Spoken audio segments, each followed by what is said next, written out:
If you have ever felt judged, if you have ever been underestimated, or if you have ever been treated like a second-class citizen just because of the clothes you wear, then this story is for you. Hit that like button and share this with someone who needs to hear it, and make sure you subscribe because you will not believe what happens next. My name is Evelyn. To the world, I'm known as Evelyn Thorne, but for over 3 decades, to the only person who mattered, my son, Ethan, I was just mom. I was the woman with tired eyes, the one who left before dawn and returned late, smelling faintly of old coffee and office paper. To him, I was a simple administrative clerk, barely making ends meet in a small, windowless cubicle. He was 32 years old and he never knew the truth. I was, in fact, the chief operating officer of a $500 million global consulting firm, and my monthly salary was not $4,000 but $75,000. I kept my wealth a secret for a reason. Growing up, I saw how money poisoned people, how it turned good intentions into arrogance, and how it made people value the dollar more than dignity. So I lived a life of deliberate modesty. The same 2-bedroom condo, the same 10-year-old sedan, and clothes bought from discount stores. I spent my life quietly accruing real power, investing in silence, and observing the world from behind a simple facade.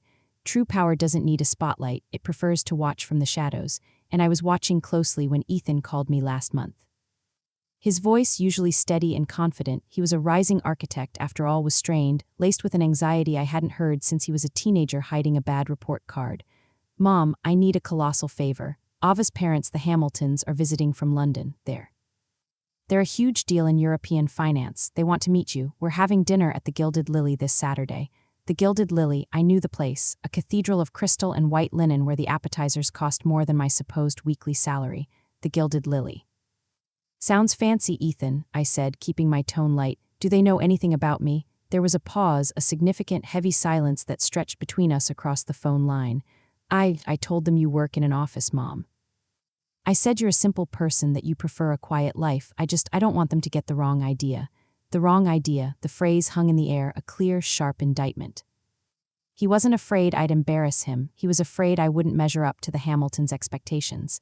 He wanted me to be simple, predictable, and crucially, poor enough not to challenge his new, luxurious, in-law-approved lifestyle. He was preemptively apologizing for me. My heart constricted, but my corporate mind, cold and calculating, took over. "It's fine, Ethan, I understand. I'll be there. I'll make sure I look simple."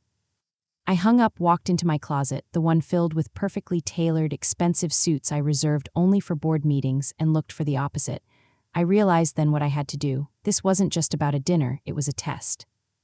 I needed to know once and for all where my son's new family drew the line between courtesy and contempt. I suspected Ava's parents, Alastair and Diana Hamilton, measured people only by their monetary worth, and I decided to give them a perfect target for their judgment. I would come as the character they expected, a broke, naive, struggling single mother. Saturday arrived, I put together my costume. I chose an old, faded denim dress that hung shapelessly, deliberately wrinkled and slightly stained. I slipped on a pair of flat, worn-out tennis shoes, the kind I used for yard work, and skipped the makeup. I pulled my hair into a loose, unkempt bun and grabbed a threadbare canvas tote bag instead of my usual designer briefcase. When I looked in the mirror, I saw not Evelyn Thorne, the powerful COO, but just Alastair and Diana's worst nightmare, a disposable, lower-class nuisance. I took a bus and then a subway to the city center, a journey I hadn't made in years, just to further embed myself in the role. I felt the strange, intoxicating thrill of an undercover operation. The taxi dropped me off in front of the Gilded Lily. The entrance was a study in excess, marble columns, velvet ropes, and a large, intimidating doorman in a tuxedo. I paid the driver and stepped out, breathing in the scent of wealth and entitlement that seemed to hang in the humid evening air. I walked past the doorman, my shoulders slightly slumped, playing the part of a woman intimidated by luxury. Ethan was waiting near a semi-private dining area. He was wearing a stunning, dark suit and a tie that probably cost more than my supposed weekly salary. Next to him was Ava, my daughter-in-law. She was a vision in a midnight blue silk gown with diamonds glittering subtly at her throat. They looked like royalty. Ethan saw me first, and his face, his carefully constructed professional facade, crumbled instantly. His eyes, wide with sudden apprehension, scanned my outfit from the messy bun to the faded denim. I watched him swallow hard, a look of profound embarrassment flashing across his features before he quickly masked it. "Mom, you made it," he said, his voice forced and flat. "Of course, son." I wouldn't miss it, I replied, offering a wide, slightly too eager smile, the smile of a woman grateful just to be invited. Ava gave me a quick, fleeting hug, careful not to wrinkle her dress against my denim. Mother-in-law, it's lovely to see you. Please meet my parents. Her voice was polite, but her eyes held a tension that betrayed her true feelings. I walked towards the table. Alistair and Diana Hamilton were already seated, waiting, observing me as I approached. Alistair, Ava's father, was an imposing figure in a perfectly tailored charcoal suit, his silver hair impeccably slicked back. He had a Rolex the size of a small clock on his wrist. Diana, the mother, was draped in a shimmering emerald gown, her neck weighted with a pearl necklace that looked like it belonged in a museum.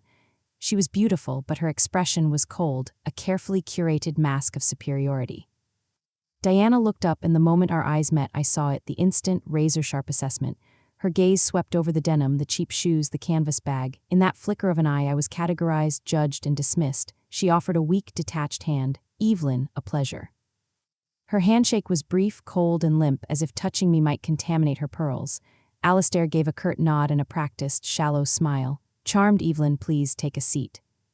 I took the chair pointed out to me, the one positioned awkwardly at the end of the table, slightly out of the main conversation circle, as if I were an afterthought. No one offered to push in my chair. No one asked if I was comfortable. I sat down and looked around the dazzling, intimidating restaurant, playing the part of the overwhelmed pauper. A waiter appeared, gliding silently to our table, presenting the menus. They were large, heavy, and leather-bound, with the dishes listed exclusively in intricate French. I took mine and frowned, pretending to be utterly baffled. Diana watched me from across the table, a slight, patronizing smirk playing on her lips. Do you need some assistance with the menu, Evelyn? It can be quite daunting if you're not accustomed to this level of cuisine. Yes, please, I murmured, my voice small and timid.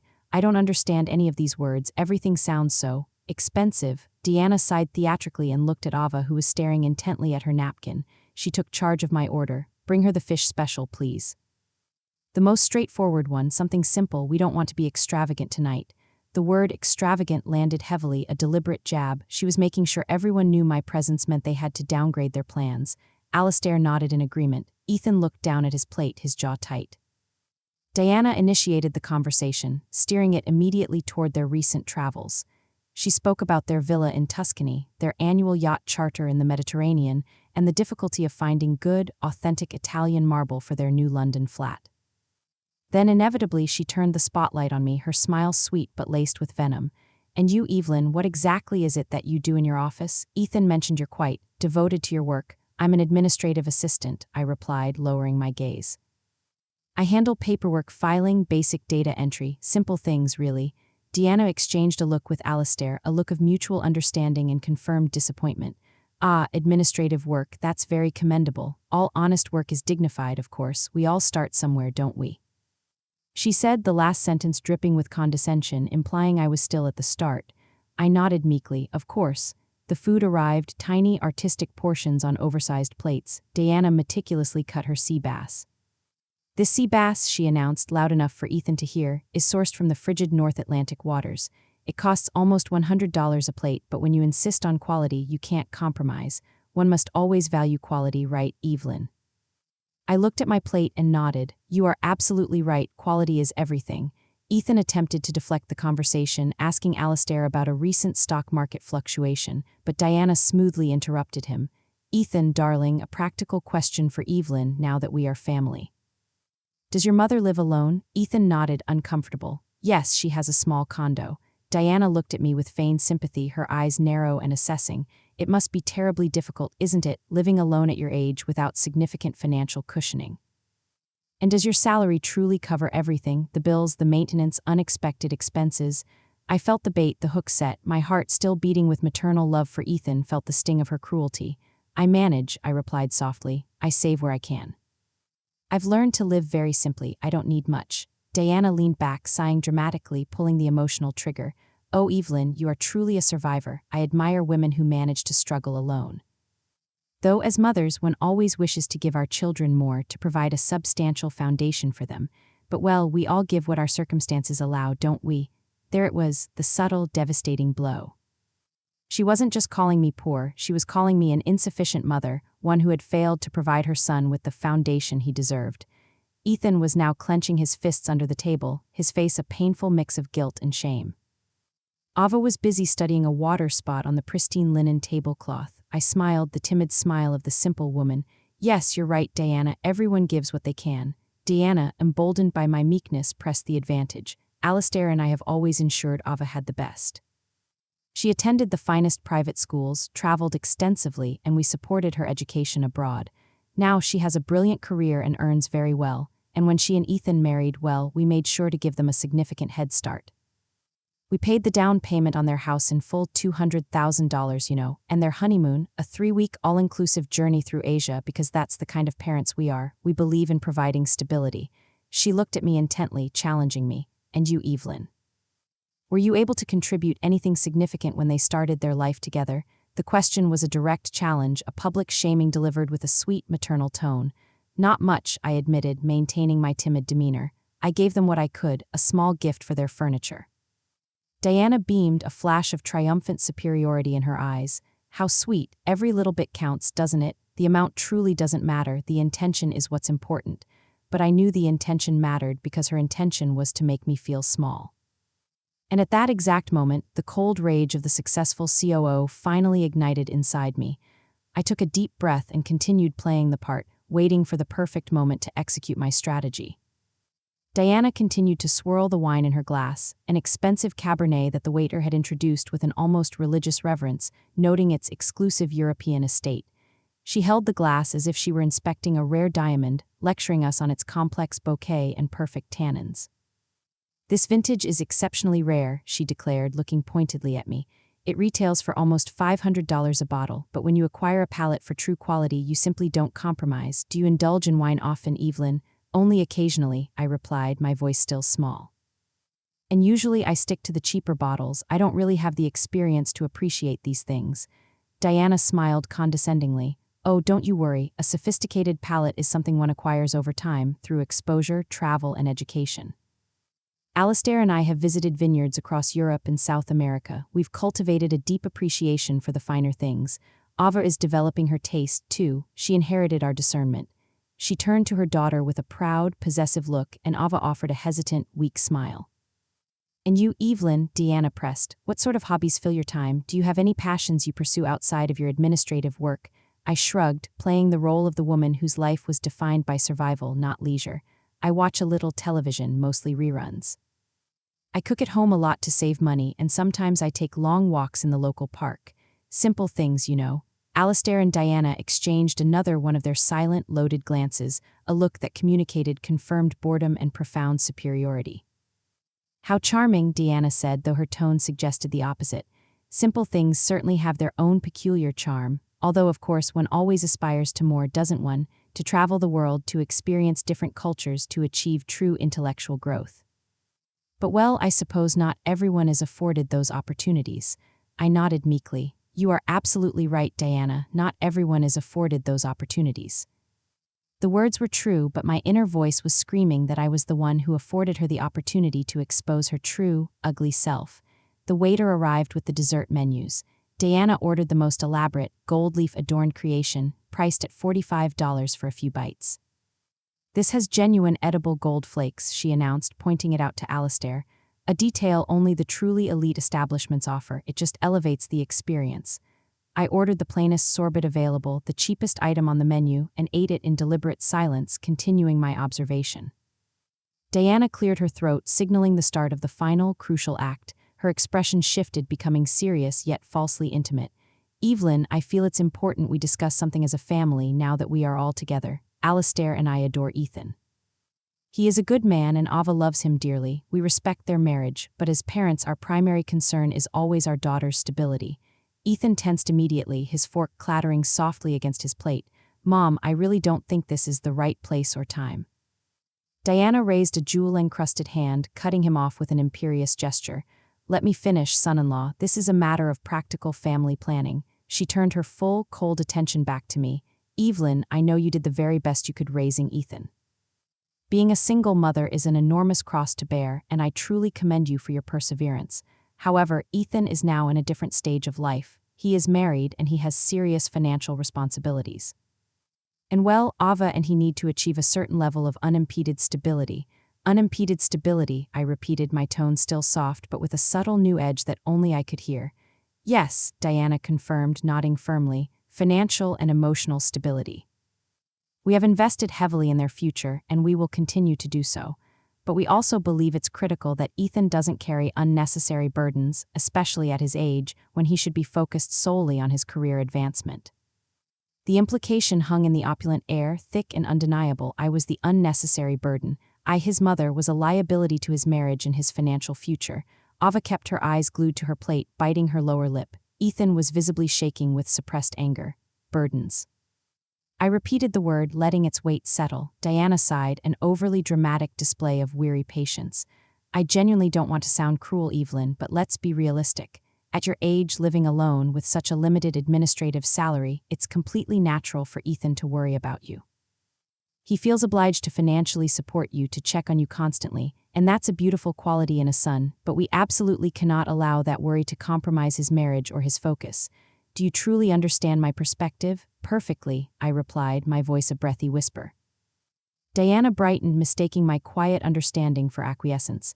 I'm so relieved you see the practical side of this. That's why Alistair and I discussed a potential solution. We want to help you directly. She paused, leaning in conspiratorially, the supposed angel of charity.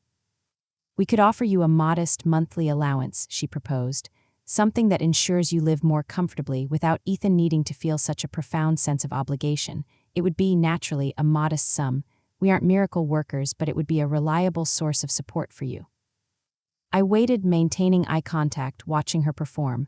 And in exchange, she continued, her voice dropping to a low, conspiratorial murmur, we would simply ask you to respect Ethan and Ava's space. To reduce your visits and calls, to remove any emotional pressure, and to give them the absolute freedom to build their life together without external interference. There it was, the offer, a bribe disguised as benevolence, a transaction of my dignity for their convenience. They wanted to pay me to disappear from my son's immediate orbit, to ensure I wouldn't contaminate their daughter's elegant life with my apparent poverty. Ethan finally exploded. Diana, stop, that's enough. You have absolutely no right to make that kind of offer to my mother. Diana turned on him, her eyes flashing with cold authority. Ethan, control yourself. We are discussing this like responsible adults. Your mother understands, don't you, Evelyn? I reached for my cloth napkin, wiped my lips slowly, and took a long, steady sip of water. The entire table, and perhaps the universe, seemed to hold its breath, waiting for the impoverished mother's response. I placed the glass down, and when I spoke, the timid whisper was gone. My voice was suddenly low, firm, and resonant, carrying the unmistakable authority of a CEO commanding a boardroom. That is a truly fascinating offer, Diana, and exceptionally generous, wouldn't you say? Diana smiled, a flicker of smug triumph returning to her features. I'm delighted you see it as a sensible proposition. I do, I agreed, nodding slowly. But I have a few clarifying questions, purely for my professional understanding. Diana blinked, momentarily thrown by the sudden shift in my voice. Of course, ask away. How much exactly, I continued, leaning slightly into the table, my eyes locked on hers, did you deem a modest monthly allowance for me to essentially remove myself from my son's life? Diana hesitated, clearly uncomfortable with being held accountable for the figure. Well, we discussed perhaps $1,000, no, let's say $1,500 a month. That's quite generous for someone with your, limited professional prospects. I nodded, the action slow and deliberate. $1,500 a month, so $18,000 a year for me to effectively vanish. That is precisely how you put it, wasn't it? Diana bristled, adjusting the pearl necklace at her throat. I wouldn't use the word vanish, Evelyn, we just want to help streamline things. Help, I repeated. Tell me, how did you help with the house down payment? That was $200,000, correct. Alistair puffed up his chest, eager to return to the topic of his generosity. $200,000, yes, paid in full. Impressive, I conceded. And the honeymoon, how much was that contribution? $75,000, Diana said proudly. A lavish 3-week tour of the Asian coast, nothing but the best. Unbelievable, I murmured. So, you've invested a total of $275,000 in your daughter and my son's married life. Diana preened. When you love your children, Evelyn, you don't hold back. You are absolutely correct, I said, echoing her exact words but with a different cold intensity. When you love your children, you don't hold back, but tell me, Diana, all that investment, all that money, what did it actually purchase you? Diana frowned, confused. I don't follow. Did it buy you their respect? I pressed. Did it buy you genuine love and appreciation, or did it simply buy you a guarantee of control over their choices? The atmosphere at the table, already tense, now felt electrified, sharp with confrontation. Diana's smile had vanished. Alistair intervened, his voice booming with offense. I believe you are fundamentally misinterpreting my wife's intentions, Evelyn. Am I? I looked directly at him, my expression one of professional, clinical detachment. What were her intentions, then? To treat me with pity, to humiliate me over dinner? To offer me alms so I would remove myself from my own son's life? Alistair opened his mouth to retort, but no words came out. Ethan was staring at me, his eyes wide with a combination of shock and nascent understanding. No, Ethan, I said before he could speak. I am done being quiet. I took my black cloth napkin and placed it neatly beside my sorbet dish. I sat up straight, the transformation complete. The CEO was in the room. There was no shrinking or timidity left in my posture. I looked Diana directly in the eye.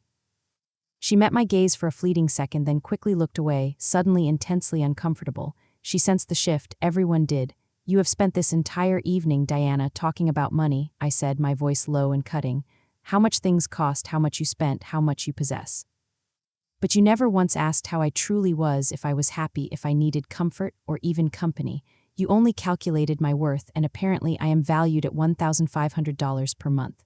My stare was relentless. And do you know what I've discovered tonight, Diana? I've discovered that people who only speak the language of money are the ones who least understand true value. Alistair cleared his throat, attempting to regain control of the shattered atmosphere at the table. I think you are overreacting, Evelyn. It was a simple offer to help, misinterpreted by someone who clearly feels insecure. Insecure? I asked, my voice dangerously calm. Was I insecure when I was called a burden to my son? Was I insecure when your wife suggested my income was insufficient for mere survival? Was I insecure when she offered to purchase my silence and remove me from my own child's life? I didn't misinterpret anything, Alistair. I simply understood the subtext perfectly. Alistair looked genuinely angry now, his jaw pulsing. Diana remained silent, her face a pale mask of shock and sudden uncertainty. I leaned back in my chair, projecting an air of total authority. Diana, you used a very interesting word a little while ago. You said you admire women who manage to struggle alone, who are survivors. You gave yourself credit for your investments and your careful management of wealth. Diana nodded slowly, cautiously. Yes, I did. Then let me ask you this, I challenged her, my voice rising slightly in intensity. Have you ever truly struggled alone? Have you ever worked without your husband's colossal financial backing? Have you ever built anything significant with your own two hands, starting from absolute zero without the safety net of inherited or marital wealth? Diana stammered, clearly rattled. I have my own achievements, Evelyn. I manage our substantial portfolio. I oversee the properties. I make critical investment decisions for our holdings, such as, I prompted, my tone one of genuine professional curiosity. Tell me about them. Are these not businesses that Alistair built, properties you acquired together? Investments made with capital that he originally generated or his family provided? Am I incorrect? Alistair intervened again, his anger boiling over. That's an unfair line of questioning. My wife works just as hard as I do in managing our assets. I don't doubt her work ethic in management, I replied calmly, cutting through his outburst.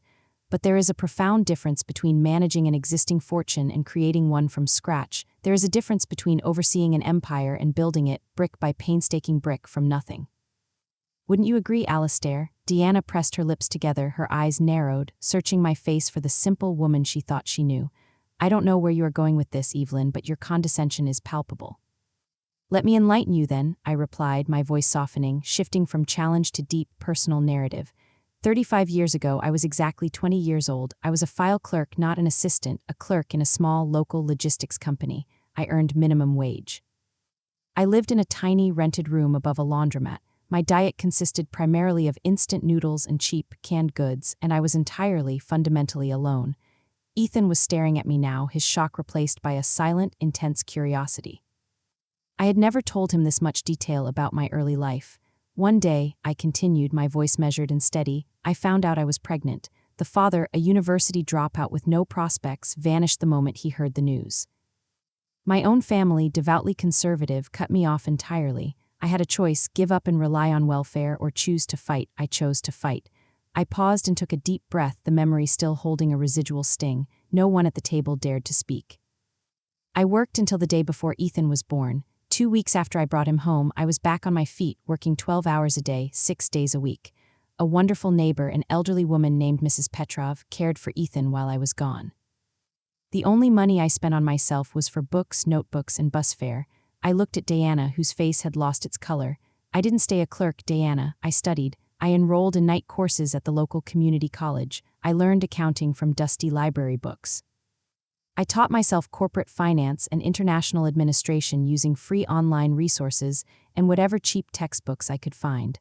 I became an expert in areas where no one would give me an entry-level job.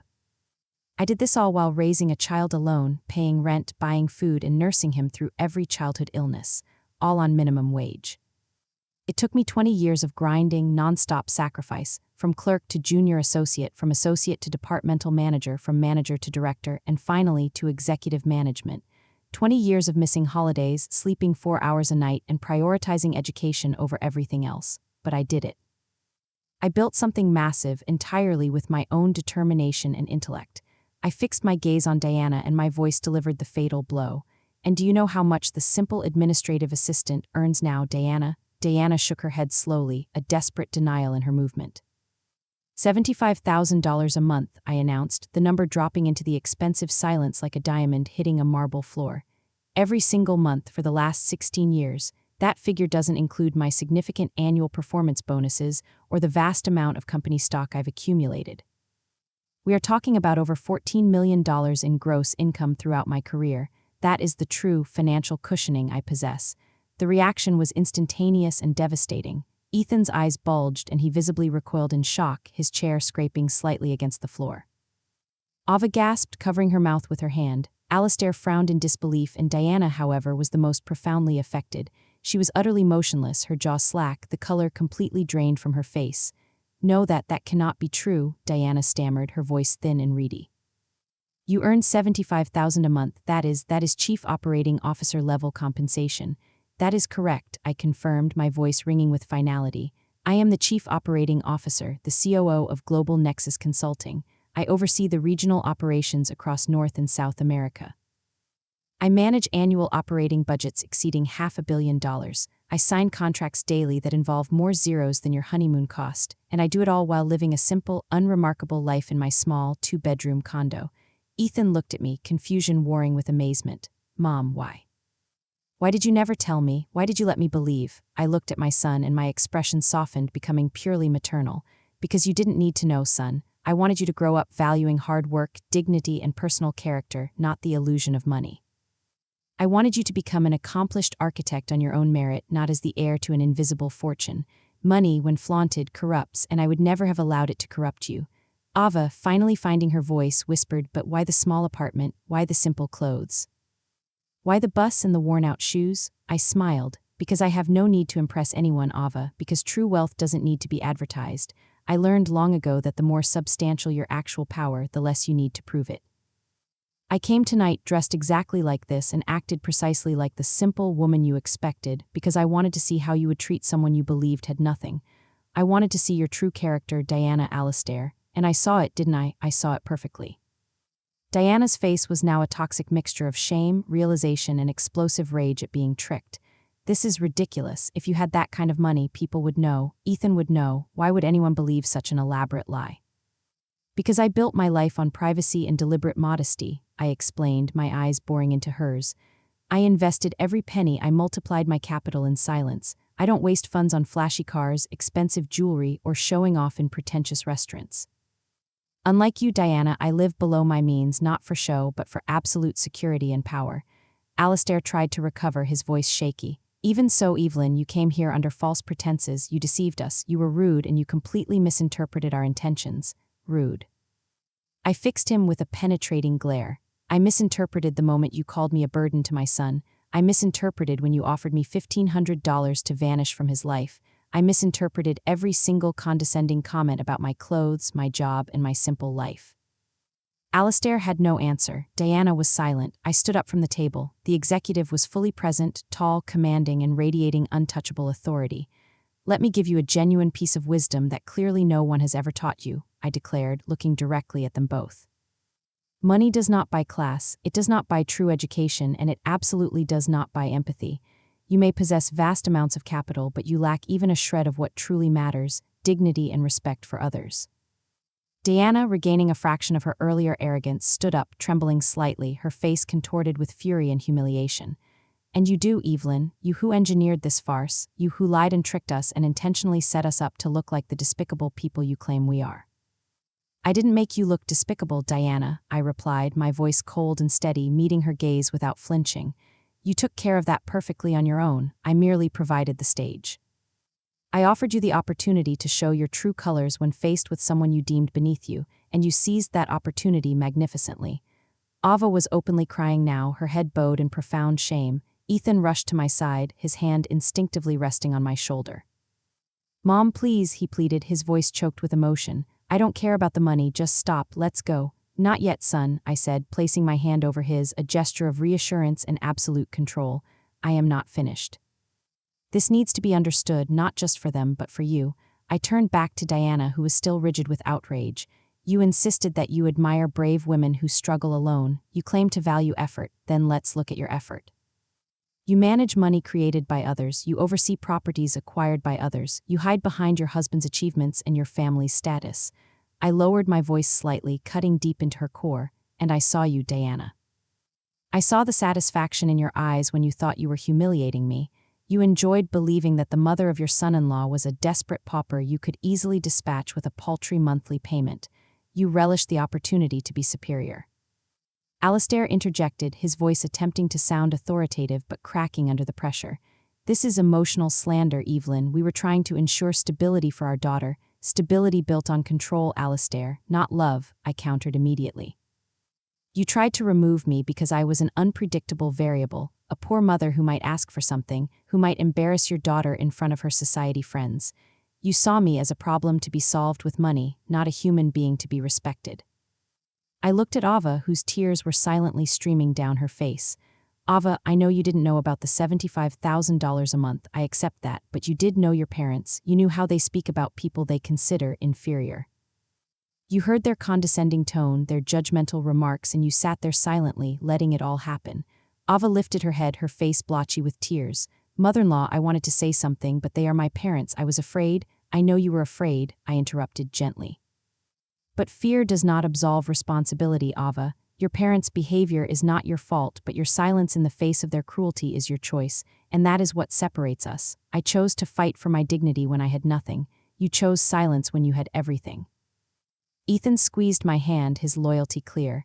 "Mom, forgive me for making assumptions, for thinking you were fragile, for believing I had to protect you from the financial realities of the world."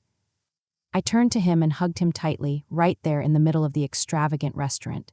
"You don't need to apologize, my son. The reason I did all this, the secrecy, the simplicity, was to ensure you grew up with the right instincts.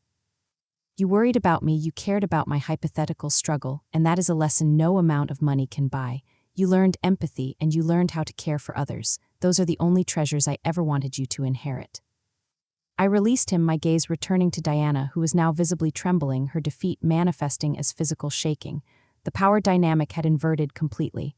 "This changes everything, Evelyn," Diana finally managed to say, her voice hollow. "You deceived us. You came here with malicious intent, and that makes you just as bad as you claim we are." "Perhaps," I acknowledged, nodding slowly, "but my malicious intent revealed a truth, yours, and now that truth cannot be erased. You know that I saw you, that I heard every insult disguised as sympathy, and that I will never, ever forget it. And now you know that the pauper you scorned possesses vastly more financial power and corporate authority than you do, and that is information you cannot possibly recover from." Alistair, attempting to pull himself together, cleared his throat. "I do not want this misunderstanding to destroy the relationship between our families. Ethan and Ava love each other, they have a life together. We can't let this moment— Let this moment what, Alistair?" I cut him off sharply. "Ruin your perfect illusion of the families uniting. Expose the contempt you harbor for people who aren't wealthy. It is already ruined. The damage is not to your status, it's to your character. You treated me like dirt, and you did it with pleasure because you thought you could get away with it." "We can fix this," Diana insisted, desperation replacing arrogance. "We can start over, I will apologize properly." "No," I said, firm and absolute, "we cannot, because now I know exactly who you are and you know exactly who I am, and the truth between us is now corrosive. You tried to buy me off and manipulate my son's life. The waiter timidly approached our table, clearly sensing the profound tension. "Excuse me, would anyone care for coffee or perhaps a digestif?" Alistair shook his head violently. "No, just the check, immediately." The waiter nodded and retreated. Diana sat down, deflated, looking utterly defeated. The posture of the queen was replaced by the slump of the condemned. The power she derived from her wealth was now useless, overshadowed by the reality of my silent, corporate empire. Diana looked at my platinum card, the one I had left on the table earlier. "I am not going to use your card, Evelyn," she declared, her voice low and broken. "We will pay our own bill as we always do." "Perfect," I replied, "then keep that card. Keep it as a souvenir, a reminder that not everything is as simple as it seems, and that the woman you scorn tonight has more than you will ever have, and I am not just talking about money." Diana pushed the card back toward me with a trembling finger. "I don't want your money or your moral lecture. Keep it anyway," I insisted, pushing it back, "because something tells me you might need it very soon. Someday you will encounter another person like me, someone pretending to be less than they are, and you will make this exact same mistake, because people like you, Diana, rarely ever learn." Alistair took out his wallet, filled with high-limit golden and platinum credit cards. He selected one, the shiniest, most ostentatious one, and placed it carefully on the check. The waiter took the card and left, disappearing into the sleek architecture of the restaurant. The waiting period was excruciatingly long. Ava continued to sob quietly. Ethan held my hand. Alistair stared at his phone, refusing to make eye contact. Diana stared vacantly at the wall, her reflection lost in the mirror opposite. The waiter returned, his face now a study in awkward discomfort. "Sir," he addressed Alistair, his voice strained, "your card was declined." Alistair shot up from his chair. "Declined? That's impossible. What are you talking about? That card has an unlimited corporate line. It must be a systems error." The waiter shrugged apologetically. "I apologize, sir. Declined. Do you have another form of payment?" Alistair was instantly crimson with embarrassment. "Try it again. This is ridiculous." "Diana, your card, quickly." Word count for part 4, 1,399 words. "Bin shongshotitoinus, bin pattoinus 5." Diana, her hands visibly shaking, managed to retrieve her own sleek, titanium-colored credit card from her handbag. She thrust it at the waiter, her voice trembling with barely contained panic. "Use this one. This one is linked to our private equity account. It cannot be declined. Please hurry." The waiter, clearly overwhelmed by the escalating drama at the high-profile table, took Diana's card and retreated hastily. The silence that descended upon our table this time was not expectant but suffocating, a silence pregnant with impending disaster. Alistair was pacing beside the table, whispering furiously into his mobile phone, presumably attempting to contact his bank or his personal financial advisor. Unbelievable, this is a disgrace. A complete catastrophic failure. How can both corporate lines be frozen simultaneously? I remained seated, watching the spectacle with the calm, clinical detachment of a strategist watching a chess game reach its predicted conclusion. Ethan squeezed my hand again, his eyes darting between my placid face and the frantic panic of the Hamiltons. He was finally beginning to grasp the sheer scale of the power I possessed. The waiter returned, his face a picture of utter distress. He avoided eye contact with everyone but me, perhaps sensing the true source of the chaos. "Madam," he addressed Diana, his voice barely audible, "I am deeply sorry. This card has also been declined. The message this time is much more specific." He hesitated, clearly reluctant to read the sensitive information aloud in the restaurant. "Read it," Diana shrieked, her usual composure completely abandoned. "What does it say?" The waiter nervously cleared his throat. "Transaction denied. Funds under immediate forensic investigation. All associated accounts flagged for temporary suspension of services." Diana collapsed back into her chair, the air leaving her lungs in a defeated whoosh. Alistair slammed his phone onto the table with a crash that startled patrons at nearby tables, his face scarlet. "Forensic investigation." Alistair bellowed, entirely losing his grip on dignity. "Who would authorize a forensic investigation? We are high-net-worth individuals. This is slander. This is a massive mistake." I spoke then, my voice cutting through the noise and panic like a surgical scalpel, low, clear, and utterly lethal. "It is not a mistake, Alistair, and it is not slander." They both wheeled around to face me, their expressions transitioning from rage to profound dread. "Evelyn, what are you implying?" Diana stammered. "I'm implying the truth," I stated simply. "You see, there are different levels of financial power, as I mentioned. You operate on the level of large transactions and high limits. I operate on the level of systemic control and international regulatory compliance." I reached into my canvas tote bag, the one they had scoffed at, and pulled out a slim, expensive satellite phone reserved only for high-security international communications. I held it up for them to see before placing it back down. You boasted about your vast investments in properties across 3 countries. When you started treating me with such transparent contempt, I became professionally curious. Before I ever left my simple condo tonight, I made a single high-level call to one of my closest associates. He is the global head of regulatory affairs for the World Reserve Bank, a title that means he oversees the internal compliance of hundreds of international financial institutions, including the ones you use. I leaned in, meeting their desperate gaze. I simply flagged your corporate entities and your names as politically exposed persons involved in suspicious, rapid movement of capital between 3 non-EU jurisdictions. It was a precautionary, entirely legal and standard compliance measure. Alistair's eyes narrowed in panic. You had the leverage to do that, just a phone call. A single, highly credible, executive-level phone call, I confirmed, nodding slowly. The system is designed to immediately place all associated capital on hold for a deep, mandatory, and immediate audit whenever such a flag is raised by a verified, high-authority source. I did not freeze your accounts, Alistair. I merely initiated a formal review process that ensures all your transactions over the last 5 years are completely above board. Diana placed her hands over her face, the realization hitting her like a physical blow. Oh my God, how long will this review take? That is up to your accountants and the internal compliance teams, I replied, shrugging slightly. It will involve every asset, every account, every single penny you own, all scrutinized with a fine-toothed comb. It could be days, it could be months. But until that process is formally cleared, every credit line, every corporate card, every high-value asset you possess is locked.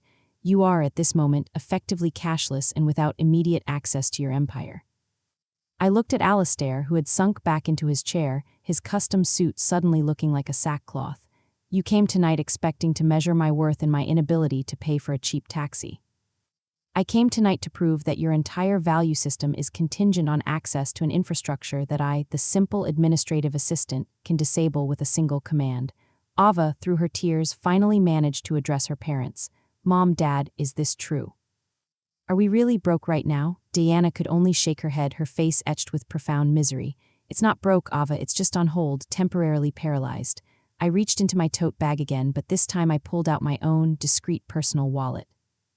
I removed a crisp $100 bill and placed it in front of Alistair. You owe the restaurant $400, Alistair, I said. I paid the initial balance with my corporate card. This $100 is for your taxi ride home, don't worry about the change.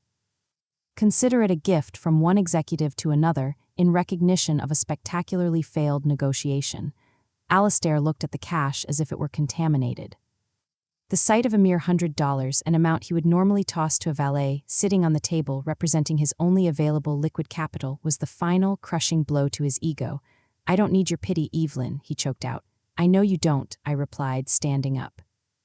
But I didn't need your scorn either, yet you offered it freely all night, so take the cash, take the shame, and take the lesson: never underestimate the quiet ones. They are usually quiet because they are the ones who are truly in control. I looked at Ethan, my son, my reason for everything. His eyes were shining with a mixture of confusion, pride, and realization. He finally understood that his mother was not just successful, she was a sovereign power.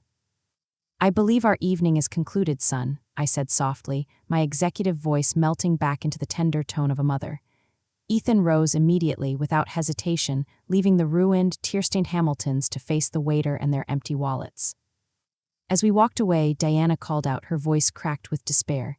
Evelyn, what do we do now? What do we tell the bank? I paused at the entrance to the dining area, turning my head slightly back toward the table, but without stopping my forward momentum. Tell them the truth, Diana, I called back, my voice echoing slightly off the marble walls. Tell them you encountered an administrator who finally decided to enforce the rules of corporate dignity. And perhaps, I added, my final words drifting back to them, start using the time you have to determine what you are truly worth without your credit score. Word count for Part 5, 1,353 words, bin shongshot bin patch 6. Ethan and I walked out of the Gilded Lily and into the cool, metropolitan night. The change in atmosphere was palpable, not just the physical change from the stuffy, luxurious restaurant to the fresh street air, but the explosive internal shift in our relationship. Behind us, the drama was still unfolding. I could almost feel the heat of Alistair and Diana's humiliation radiating through the heavy glass doors. Ethan stopped abruptly on the sidewalk, turning to face me. He didn't speak for a long moment, simply studying my face as if seeing me clearly for the very first time.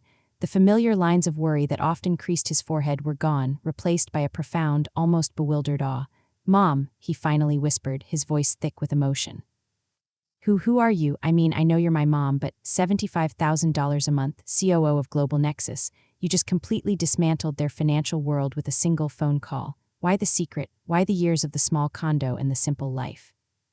I took his hands in mine, they were shaking slightly. "Come on, let's find a quieter spot," I said, pulling him gently toward a nearby, dimly lit plaza with a stone bench.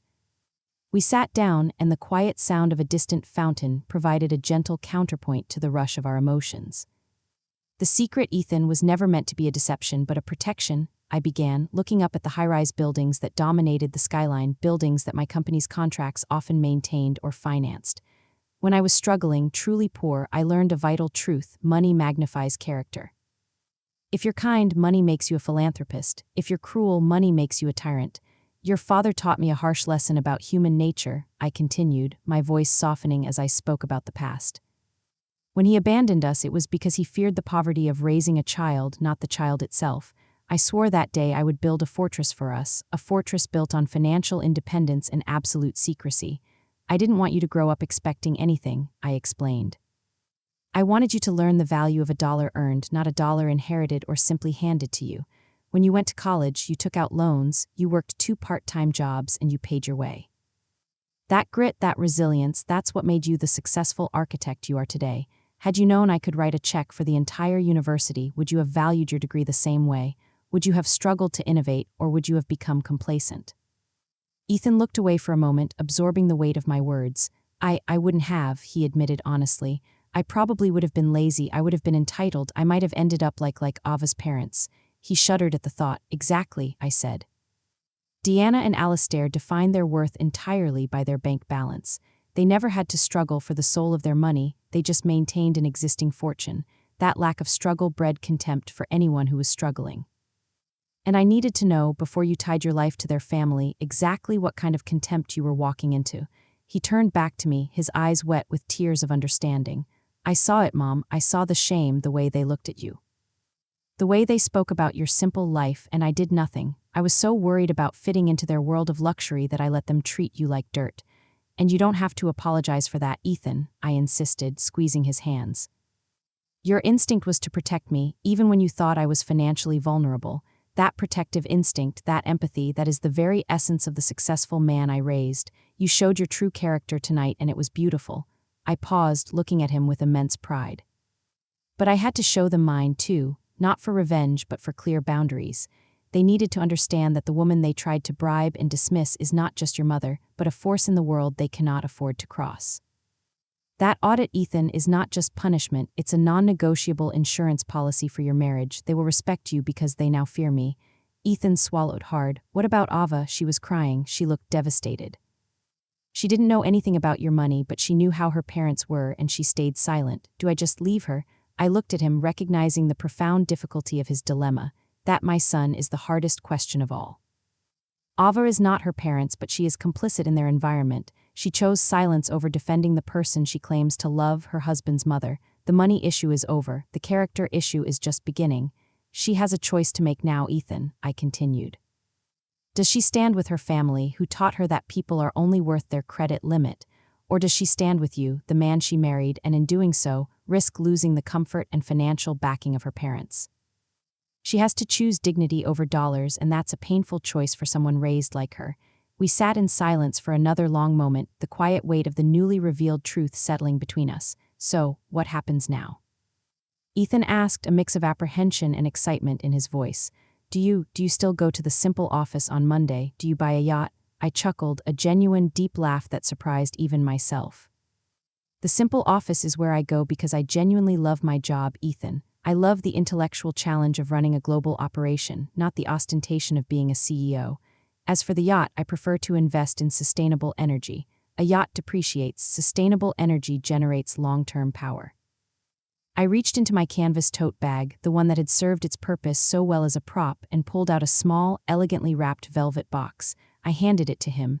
"I was planning to give you this on your 40th birthday, but I think you earned it tonight." Ethan looked confused. He opened the box. Inside, nestled on the velvet, was a silver keycard, identical to a keycard used for building access but embossed with a complex minimalist corporate logo. "What is this, Mom?" "That, my son, is the access card to my private office floor at Global Nexus Consulting," I explained. "And more importantly, it's the key to the Sterling Foundation's private investment office. The foundation focuses on social impact and investing in young, ethical innovators, architects perhaps, who design sustainable, low-income housing projects." I looked him straight in the eye. "For 32 years I protected you from the money. Now I will teach you how to use it responsibly.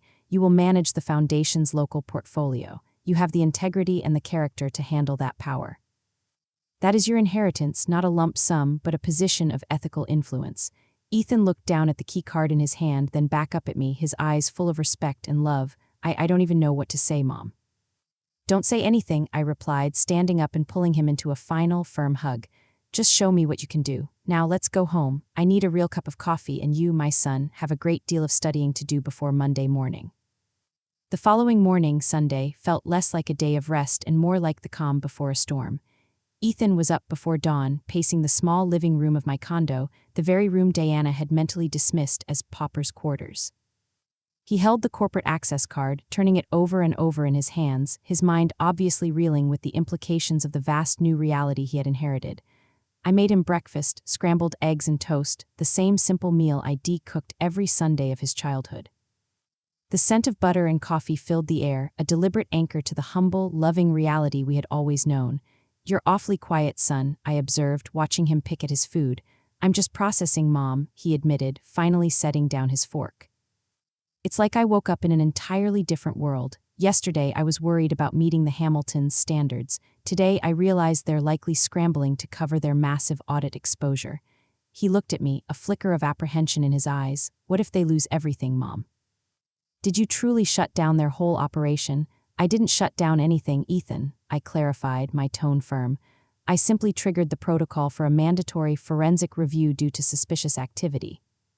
If their empire is built on legitimate capital and proper compliance, the process will be lengthy and painful, but they will eventually recover, albeit with a heavy cost in legal fees and professional scrutiny. If, however, their money is built on any form of shadow financing or questionable offshore transactions, which their arrogance strongly suggests, then the entire structure will collapse. The system is designed to correct its own errors, and I simply pressed the trigger." I paused, emphasizing the critical point. "The outcome is entirely dependent on their integrity, not on my malice. They are facing the consequences of prioritizing appearance over adherence to law. That is a crucial distinction." "And Ava?" Ethan asked, his voice low and troubled. "She hasn't called or texted since we left." "I tried calling her last night, but she didn't answer." "That is the silence of realization," I noted. "Ava is currently caught between two crashing worlds, the ruin of her parents' power and the revelation of yours. She has to decide which future she wants to build. You cannot interfere with that process, Ethan. If you chase her, she will see you as a financial lifeboat, not a husband. Give her space to choose you for the right reasons." We spent the rest of the day in a comprehensive but informal briefing. Instead of talking about investments and budgets, I talked about influence. I explained the difference between passive wealth and active power. I showed him how the Sterling Foundation was structured not merely for charity, but for strategic, impactful change, leveraging capital to solve systemic problems in urban planning, an area perfectly suited to his architectural expertise. The foundation isn't about writing big checks, Ethan. It's about leveraging $10 million to unlock $100 million in government and private sector investment for genuinely good causes. It's about accountability, integrity, and patience. These are the principles that built Global Nexus Consulting, and they are the principles that will guide the foundation. Ethan listened not as my son, but as a protege absorbing the complexity of a global operation. He was energized, the shame of the previous evening replaced by purpose. Late that afternoon, Ava finally called. Her voice, usually bright and confident, was hoarse and thin. "Ethan," she managed, clearly struggling to speak. "Please, can we talk? I'm at the house." Ethan looked at me, questioning. I simply nodded. "Remember what I taught you tonight, son. Integrity first. Speak the truth without accusation or apology." He left immediately, a new confidence in his step. I waited. The wait was tense but necessary. I knew this confrontation would determine the future, not just of their marriage, but of Ava's character. The next communication came 2 hours later, not from Ethan but a text message from an unknown number. It was Alastair Hamilton. "Evelyn, I need to speak with you immediately. This is not a game, the investigation is real. My bank has cancelled my access to all foreign currency holdings. We are facing catastrophic professional ruin. We are currently stranded at a downtown hotel with no immediate line of credit. I demand you call off your people. This is an abuse of power." I read the text, my lips curving into a thin, unreadable smile. He used the word demand. Even in ruin, his entitlement remained intact. I replied with a single, succinct message, using the precise, emotionless language of corporate communication. "Mr. Hamilton, I have no people to call off. I reported suspicious activity. The mandated regulatory compliance process is now entirely out of my hands. I recommend you instruct your legal team to fully cooperate with the investigators and provide immediate documentation to clear your name. Wishing you adherence to compliance. Regards, E.T." I knew that message would deliver a second, profound shock. By refusing to admit control and demanding his cooperation with my initiated process, I emphasized that his powerlessness was total, and his salvation was dependent entirely on the integrity he had claimed to possess. A minute later, my phone rang. It was Diana. I hesitated, then answered. "Evelyn. You vicious, horrible woman, what have you done? We can't even pay for a flight home. We are trapped here. We are financially ruined, all because of your spiteful ego." Her voice was hysterical, stripped of all its pearl-clutching elegance. "Diana," I said, my voice cutting through her panic, calm and low, "your current situation is a consequence of poor compliance management, not my spite. Spite is what you displayed when you offered to pay me $1,500 to abandon my son. This is simply corporate governance. But we apologize, we are so sorry, we were wrong, we will pay you back the down payment, we will do anything, just make the call," she pleaded, the utter breakdown of her pride audible in every syllable. "You don't understand, Diana," I said. "The money is meaningless to me. I do not want your apology. I want you to remember this feeling of powerlessness. I want you to remember how it feels to be dismissed and judged based on your lack of resources. I will not call off the audit," I stated clearly. "It will proceed until your affairs are transparent. This is not about revenge. It is about establishing a non-negotiable standard of respect within my family. When you finally regain your access, you will understand that you are dealing with a person who demands dignity, not financial appeasement. And furthermore, Diana," I added, my tone turning ice cold, "you will never, under any circumstances, attempt to interfere in Ethan and Ava's marriage again. You have lost that privilege. Your only pathway back into their lives is through genuine, lasting respect for both of them and particularly for me." I didn't wait for her reply. I disconnected the call. It was time to focus on Ethan and Ava. Ethan returned an hour later. He walked in, his face serious but with a profound sense of closure.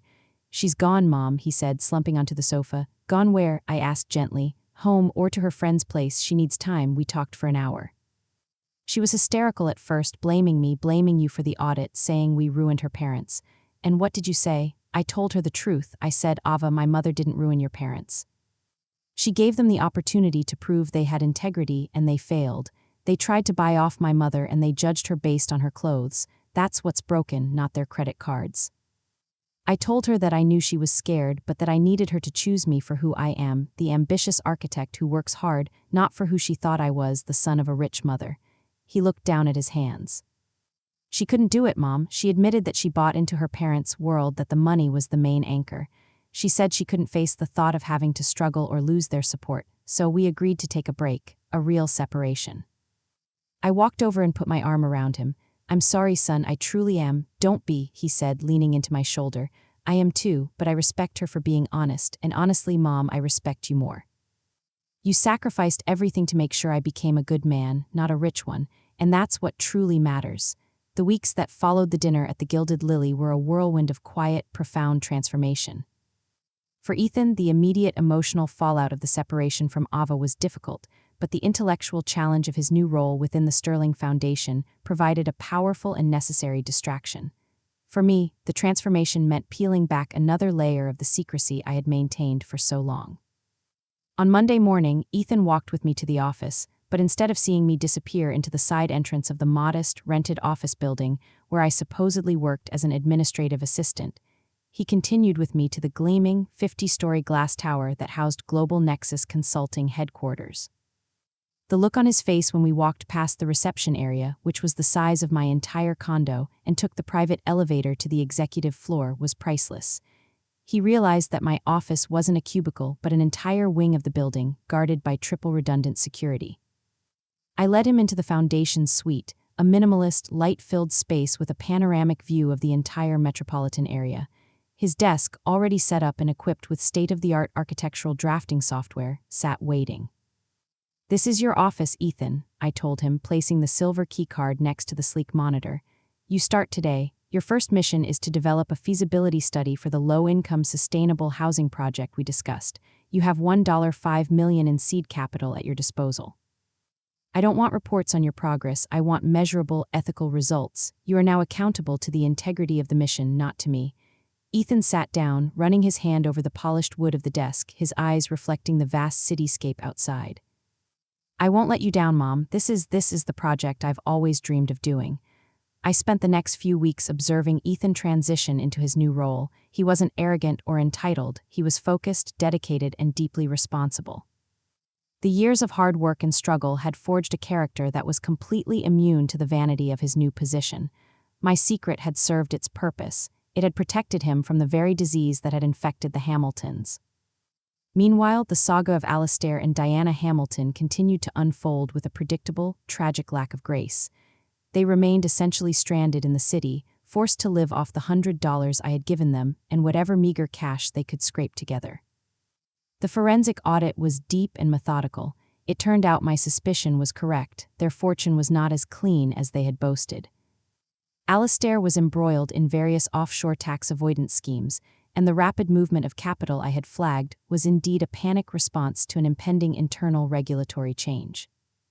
Their attempts to contact me continued, pleas, threats, and even desperate attempts to appeal to my maternal side, all through burner phones and emails since I had blocked their primary lines. One evening, I received an email not from Diana but from their corporate lawyer. The language was respectful, professional, and entirely devoid of the previous arrogant demands. "Ms. Sterling, I represent Alastair and Diana Hamilton. They have instructed me to convey that they are now fully cooperating with all regulatory and financial compliance bodies. They understand the severity of their situation. Mr. Hamilton has been required to surrender his passport pending the outcome of the investigation, which is expected to take at least 3 months. They are deeply humbled by the current circumstances. They have a single request, which is not financial. They are asking for a meeting with you. They state that they need to understand the terms of the ethical resolution you alluded to. They understand that their behavior was egregious and that they owe you, and more importantly, Mr. Ethan Sterling, a profound apology. They are requesting this meeting on the basis of reconciliation and establishing a framework for future respectful communication should Mr. Sterling and Ms. Ava Hamilton choose to resume their relationship. I read the email twice. The shift in tone was remarkable. The power of the law, amplified by my one strategic phone call, had succeeded where civility had failed. They were no longer speaking to the poor, simple mother. They were speaking to the COO who held their fate in her hand. I consulted with Ethan. He was hesitant but intrigued. "I want to see them, Mom," he said, "not to gloat, but because I need to look them in the eye and know that they finally see you. I want to see that they truly understand the difference between wealth and worth." I agreed to the meeting, but not at the Gilded Lily and certainly not at my office. I chose a neutral ground, a quiet public park on a Tuesday morning, a day when they should have been in their own corporate offices, not stranded in a foreign city. The Hamiltons arrived precisely on time. They were utterly unrecognizable. Alastair wore a plain, inexpensive, slightly rumpled suit, and Diana was dressed in simple, unadorned clothing, no pearls, no diamond studs, no flashy labels. Their faces were drawn, their eyes shadowed with exhaustion and worry. They looked like ordinary, middle-aged people, stripped of their costly armor. We sat on a simple wooden bench under the canopy of an old oak tree. Ethan sat beside me, his posture relaxed and confident. Diana spoke first, her voice subdued and hesitant. "Evelyn, thank you for agreeing to see us. We are truly sorry, more sorry than we can possibly convey." Alastair cleared his throat, his usual booming voice reduced to a low mumble. "We understand now, Evelyn, that what you did was not malicious. It was a demonstration. A lesson in consequences. We were arrogant, entitled, and unforgivably cruel to you, believing we were superior because of our bank statements." He paused, looking directly at me, and his eyes held a glimmer of genuine pain. "You were right, we have nothing to offer without our money. And you showed us that you have everything." I listened patiently, letting their humility fill the space. Your actions, I finally said, my voice measured and firm, were not just rude, they were a systemic denial of my humanity, based purely on a perception of my poverty. I required you to experience a fraction of the powerlessness you sought to inflict upon me so that the lesson would stick. It has stuck, Diana whispered, her eyes filling with genuine tears this time. We are living proof. We had to use the $100 you gave us to buy groceries for the first time in years. We had to wash our own clothes and navigate public transport. It was humiliating, but it was also clarifying. We realized that all the luxury was just a shield for our own profound insecurities. I nodded slowly. Good, now you understand the value of dignity, which costs nothing, and the price of arrogance, which cost you everything. We sat in silence for a moment, the atmosphere heavy with the weight of their confessions. Ethan watched them, his expression one of sober reconciliation, not triumph. I decided to address the core issue, the relationship between the two families, with the same cold, corporate logic I had applied to their finances. The purpose of this meeting is not to receive your apologies, which are necessary but insufficient, I stated. The purpose is to establish the new terms of engagement between our families should Ethan and Ava ever reconcile, because reconciliation must be based on genuine respect, not financial coercion. I looked pointedly at Alistair. First, the audit will continue. I will not interfere with the regulatory process. Your restoration to full financial health is dependent solely on your demonstrated compliance and transparency. I suggest you view this as a necessary cleansing of your entire professional life. Alistair nodded immediately. Understood, we are fully committed to compliance. We want no further complications, Evelyn. Second, and most crucial, I continued, my gaze sweeping over both of them. You will never again comment on Ethan's financial life, his professional choices, or his living standards. You will treat his choices with the same deference you expect for your own. If he and Ava choose to live in a smaller home, you will express support. If they choose to travel modestly, you will express enthusiasm. Any future interaction must be rooted in acceptance, free from any financial measurement. Diana began to speak, her voice still quiet but gaining a trace of maternal passion. We agree, completely, but Ava, where does she stand in all this? She is distraught, Evelyn, she needs her parents. Ava is navigating the ruins of the world you built for her, I replied bluntly. She chose to separate from Ethan because she was afraid of losing the security you represented. She made a choice based on materialism, not love, and that is a painful truth she must confront alone. However, I continued, a slight concession in my tone, I believe Ava has the capacity for genuine change. She is not as deeply entrenched in the pathology of wealth as you two are, but for her to change, she needs to see that you have changed first. She needs to see that her parents value dignity over their corporate lines of credit. So, my third and final term is this. For the next 3 months, the minimum duration of your audit, you will remain in the city. You will not check into a luxury hotel once your funds are released. You will rent a modest, short-term apartment in a middle-class neighborhood. You will manage your daily lives, including all transportation, groceries, and services, on a restricted, fixed budget of no more than $200 per day. Diana's eyes widened. $200 a day, that is barely. It is more than enough for 2 people to live comfortably, Diana, I cut in firmly. It is the budget I raised my son on, and you will find that it is more than sufficient. You need to reconnect with reality. You need to feel the small struggles of everyday life, the ones you so easily dismissed as simple. You will learn the true value of $1 when you have to choose between a premium cup of coffee and a necessary bus fare. Alistair rubbed his face, clearly digesting the extreme nature of the penance I was imposing. And what does this buy us, Evelyn? Why are we agreeing to this? It buys you the opportunity for your integrity to match your income, Alistair, I said. And it buys you a foundation of future respect from Ethan and perhaps, eventually, a chance to rebuild a relationship with Ava. Once the audit is cleared and after the 3 months of required simplicity, Ethan will assess the terms of future interaction, not before. I reached into my bag and pulled out a small leather-bound notepad and a pen, the same tools I used to run my global operations. I scribbled 2 numbers onto a page and tore it off. This is the name and number of a good, reliable, ethical real estate agent who specializes in mid-range short-term rentals, I said, handing the slip to Alistair.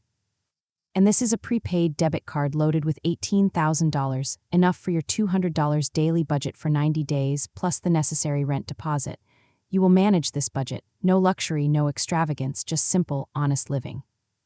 Alistair took the card and the paper, holding them with a strange mixture of gratitude and shame. Thank you, Evelyn, he said, the lack of arrogance in his voice a stark indicator of his broken pride. I stood up. I hope your struggle is enlightening, Alistair, I truly do.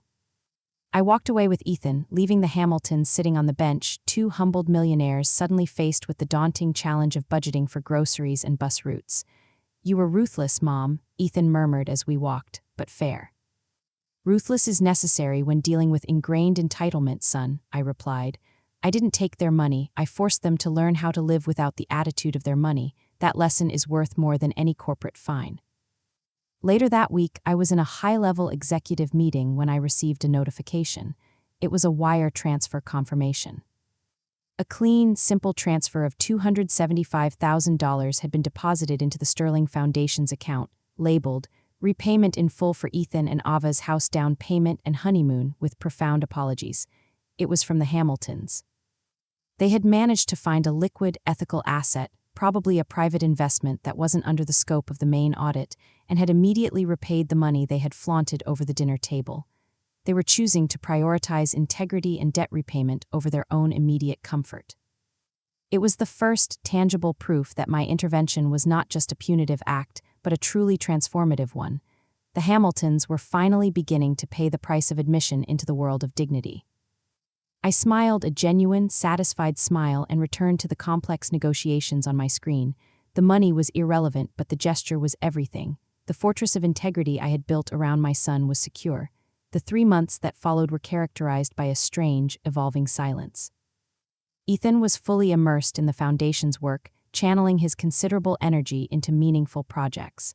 The focus on ethical architecture and sustainable solutions for low-income communities consumed him, reinforcing the value system I had spent 3 decades cultivating. He was thriving, and the emotional pain of the separation from Ava was slowly giving way to professional fulfillment. During this period, I received occasional, formal updates from Alistair. They were strictly professional, detailing their progress with the regulatory compliance audit and notably providing small, mundane details about their daily lives.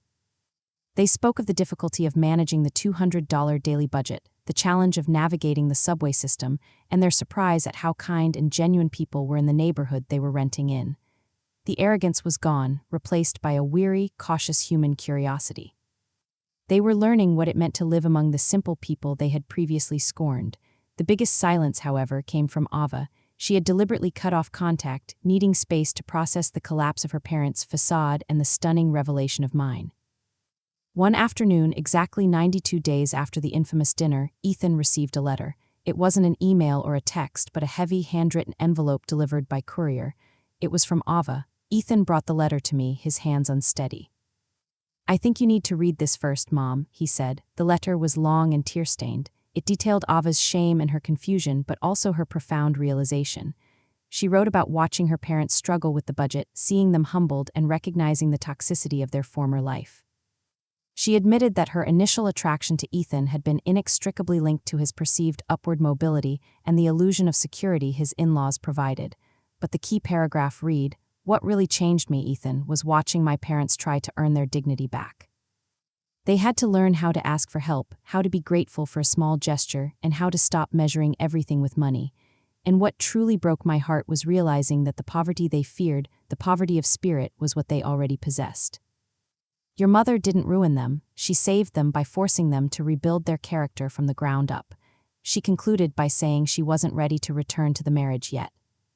She needed to build her own foundation, a life where her worth was defined by her achievements, not her family's bank balance.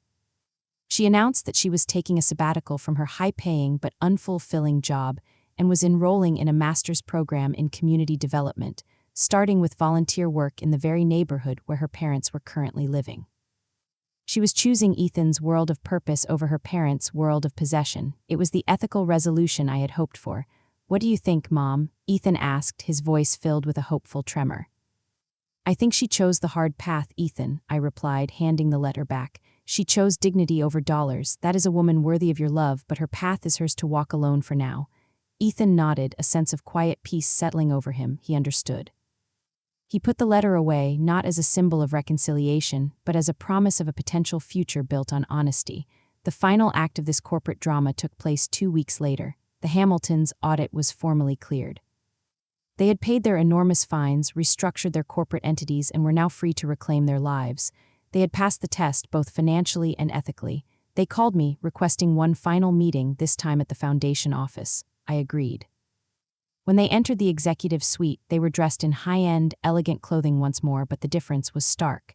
The clothes were worn not as a costume of arrogance, but simply as nice garments. The jewelry was subdued. They looked successful, but not superior. Alistair looked around the vast, minimalist office, absorbing the sheer scale of my actual power. "Evelyn," he began, his voice humble, "the audit is complete. We are solvent, but we are also fundamentally changed. Thank you for the discipline and for the lesson." Diana, surprisingly, walked up to my desk and placed a small, simple ceramic cup on it. "I made this, Evelyn. In the pottery class I took at the local community center while we were restricted. It's not expensive, but it is honest work. Please accept it." I took the cup. It was rough, imperfect, and genuinely beautiful. "I accept it, Diana," I said. "We have reclaimed our apartment," Alistair said. "We are flying home tomorrow, but we wanted to establish a final term. We are offering the Sterling Foundation a substantial 7-figure investment toward Ethan's sustainable housing initiative, but with one condition: we want zero recognition. We want to operate entirely in the background, offering our financial expertise only when asked. We want to be contributors, not controllers." It was the ultimate surrender of ego. They were asking to be treated as subordinates in the ethical framework I had created. I looked at Ethan, who nodded his quiet approval. "Alistair, Diana," I said, rising from my chair, "the Foundation accepts your contribution. Not because of the size of the check, but because of the sincerity of the intention. Welcome to the world of quiet, effective power." I walked them to the door. "And Evelyn," Diana said, turning back, "about your $75,000 salary, you're worth every penny." I smiled. "I know, Diana, but I'm still taking the bus home today. It gives me time to read the financial reports." I watched them go, two immensely wealthy people walking away with something far more valuable than money, a renewed sense of human dignity. I turned back to Ethan. "The audit is over, son. What do you do now?" Ethan looked at the letter from Ava, then at the panoramic view of the city he was now building ethically and responsibly. "Now I get back to work, Mom," he said. "I build the future, and I wait for the woman who chose the right path to join me." I closed my eyes for a brief moment, breathing in the satisfaction of a mother who had achieved her lifelong mission.